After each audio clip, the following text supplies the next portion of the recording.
বন্ধুরা, আজকে আমরা জেনে নেব কলকাতার বুকে ট্রাম বন্ধ হয়ে যাওয়ায় সাধারণ মানুষের রিয়াকশন। ট্রাম বন্ধ হয়ে গেল, এতে আপনার কিরকম লাগছে? সত্যি কথা বলতে আমি খুব কষ্ট পেয়েছি। ট্রাম বন্ধ হয়ে যাওয়ার খবরে খুব কষ্ট পেয়েছি।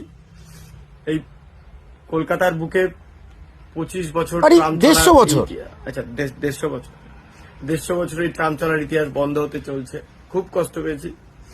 কালকে সারা রাত আমি কেঁদেছি, সারা রাত, কারণ দিনের বেলা একটু ব্যস্ত ছিলাম, কাঁদতে পারি। মানে খুবই কষ্ট পেয়েছেন আপনি? খুব কষ্ট পেয়েছি আমি যে আর ট্রামে আর চড়া হবে না কোনো। আচ্ছা, আপনি কি কতবার ট্রামে চড়েছেন?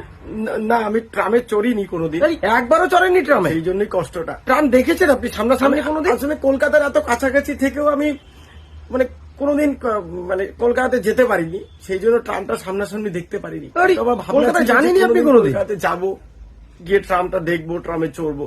সেই কলকাতাতে যাওয়ার আগেই ট্রামটা বন্ধ হয়ে গেল। খুব কষ্ট পেয়েছি আমি খুব। আপনার বাড়ি কোথায়?